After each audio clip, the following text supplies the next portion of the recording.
আজকে সকালে ভাতিজাকে নিয়ে একটু হাঁটতে বের হয়েছিলাম। শীতের সকালে ঠান্ডা বাতাস, চারপাশে নীরবতা, সব মিলিয়ে বেশ সুন্দর একটা মুহূর্ত ছিল।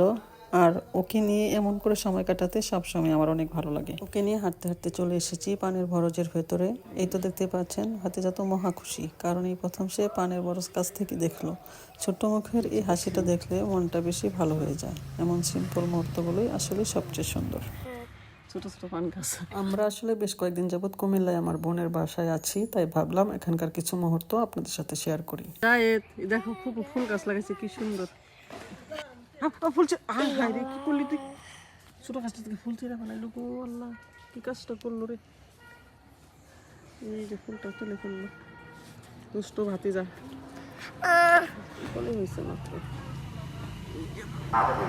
দেখেন আমার ছোট গাছে কতগুলো লাউ ধরেছে, এখন আমি তুলবো। দেখেন কত কচি লাউ। দাও ওকে দাও।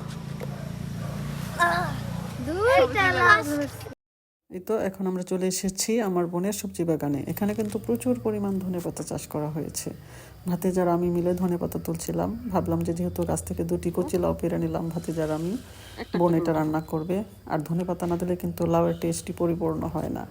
পাশে করা হয়েছে প্রচুর পরিমাণ পালং শাক, লাল শাক, আরও বিভিন্ন ধরনের সবজি চাষ করা হয়েছে এখানে। বিশাল বড় এরিয়া, এটা দেখতে পাচ্ছেন।